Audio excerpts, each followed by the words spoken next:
आज की इस स्पिरिचुअल क्लास में हम ये पुस्तक पढ़ रहे हैं जो अंधकार और मिथ्या तत्व की शक्तियों पर सत्य की ज्योति को हावी होने देना चाहते हैं या मदद करना चाहते हैं, वे ऐसा कर सकते हैं। उन्हें अपनी क्रियाओं और कर्मों को प्रेरित करने वाले संवेगों को सावधानी से निरखना चाहिए और सत्य से आने वाले और मिथ्या तत्व से आने वाले संवेगों को परखना चाहिए ताकि वे पहले वालों का पालन कर सकें और दूसरों का परिहार या वर्जन कर सकें।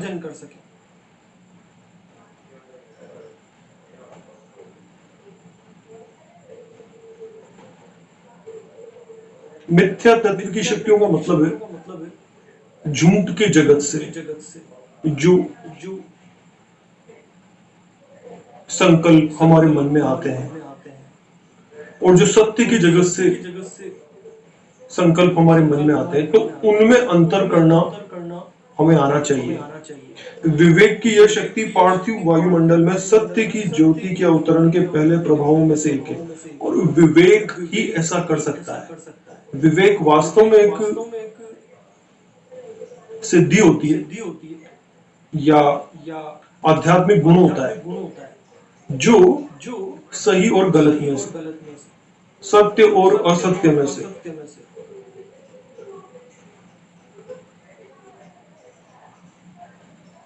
जो ठीक है उसे चुनने में सहायता करता है।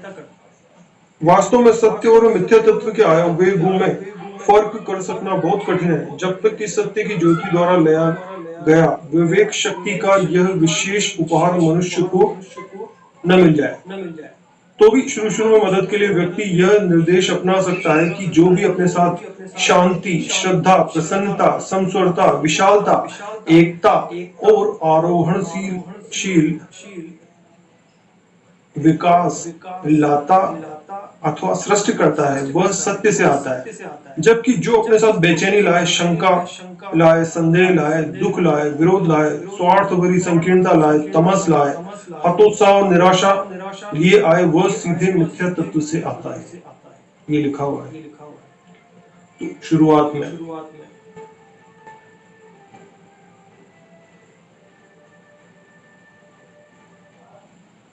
देखिए यहां पर प्रसन्नता लिखा हुआ नहीं, जो भी अपने साथ शांति लाए, श्रद्धा लाए, प्रसन्नता लाए,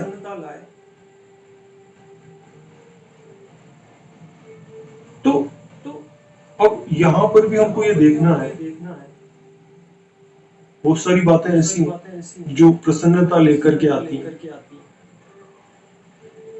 और ये आवश्यक नहीं कि वो सत्य से ही आई हो, क्योंकि ज्यादातर ऐसी बातें जो हमारे प्राणों को अच्छी लगती हैं वो हमें प्रसन्नता देती हैं और हम ये नहीं कह सकते वो सही है। और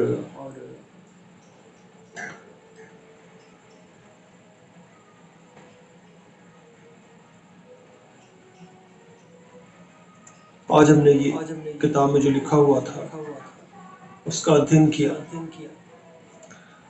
अब हम अपने उस आध्यात्मिक अनुभव की चर्चा कर लेते हैं जो मैंने आपको थोड़ी दिन पहले बताया था। मैंने आपको बताया था कि एकदम से कोई ऐसी बिल्डिंग थी जहां पर बहुत सारे लोग रहते थे, मैं भी रहता था उसमें, और ऐसी भगदड़ सी मची और बहुत सारे लोग उसमें जो रह रहे थे वो बाहर निकल करके कहीं जा रहे थे हमेशा के लिए। तो मैं उनको मिला, मैंने कहा कहाँ जा रहे हो? कि सबने खाली कर दिया है, तुम भी चलो।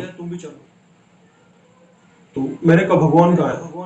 तुम्हारे कमरे में होंगे, जाओ। फिर मैं गया वहां पर, तो छोटे से भगवान वहां पर मुझे मिले। मैंने उनको संभाला पहले, फिर उसके बाद में मैं अपनी जो अलमारी थी उसको मैंने चेक किया। देखा मैंने तिजोरी जो उसमें होती है ना, लॉकर होता है, वो टूटा हुआ था और उसमें से जो पैसे रखे थे वो निकाल के ले जा चुके थे। जो लोग गए थे वो साथ में ले गए थे। फिर मैंने सोचा अब मैं कहाँ जाऊंगा, वो लोग तो पता नहीं कहाँ जाएंगे और यहाँ कम से कम रहने को तो मिलेगा। तो मैं उसी रूम में रुक गया।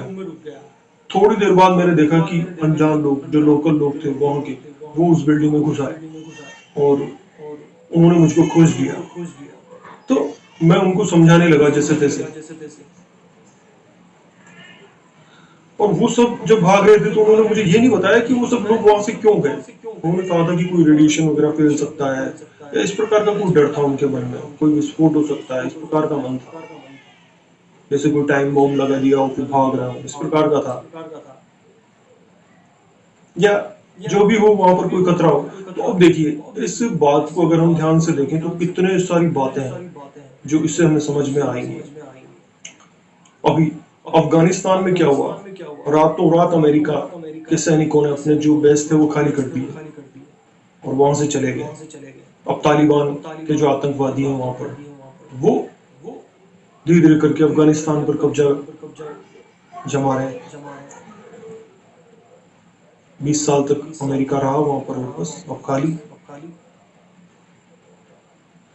तो वहां पर ये की ये परिस्थितियां हैं क्योंकि उन लोगों ने अपने रहने के लिए बिल्डिंग्स भी बनाई, टेंट भी बनाए, बंकर भी बनाए, वो सब खाली छोड़ करके भाग रहे हैं, और उन पर अब तालिबान के जो आतंकवादी वो कब्जा कर लेंगे। फिर इस बात को जैसे मुंबई में देखें तो मुंबई में भी क्या हुआ, बड़ी बड़ी बिल्डिंग्स को सील कर दिया गया, एकदम से भगदड़ मची, सबको हटा दिया गया, निकाल दिया गया वहां से, क्योंकि वहां पर बहुत सारे कोरोना पेशेंट्स मिल रहे थे। तो कोरोना का जो मामला है वो भी रेडिएशन जैसा ही है, और लोग डरते हैं।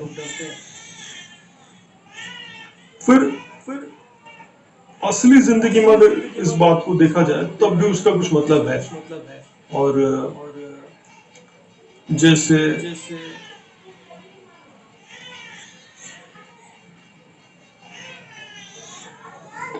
इसकी चर्चा हम फिर कभी करेंगे। और अभी धारावाहिक आ रहा था एक, वो सब टीवी पर आता है, 10:30 बजे आता है एक धारावाहिक, हॉरर कॉमेडी। और उसमें मैंने देखा कि एक ऐसा रूम था उनकी बिल्डिंग में जिसमें 2 परिवार रहते हैं, और एक ऐसा कमरा है जिसमें कोई डरावना साया रहता है, तो उसका ताला उन्होंने खोल लिया और अंदर जाकर के पुराने सामान पड़े थे वहां जैसे तैसे बसते हुए उस तक पहुंच, एक अलमारी तक पहुंचे, उस अलमारी को उन्होंने खोला ताला तोड़ के, और अंदर उन्होंने देखा तो उनका जो लॉकर था खोला, तो उस लॉकर में उनको कुछ भी नहीं मिला। देखा तो ये इसी प्रकार का दृश्य मैंने देखा था, जिसमें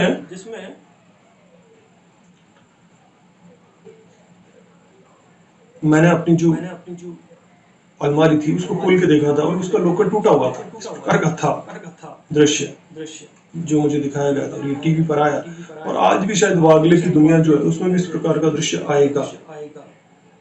तो मैंने आपसे कहा था ना, हर बात जो हम यहाँ पर कहेंगे वो टीवी पर भी दृश्य बन करके आएगी, किसी न किसी धारावाहिक में, किसी न किसी शो में आएगी हमेशा।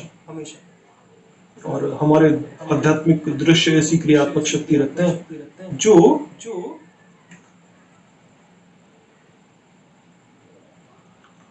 अपनी प्रामाणिकता को सिद्ध कर सकते हैं। अभी के लिए इतना ही, धन्यवाद।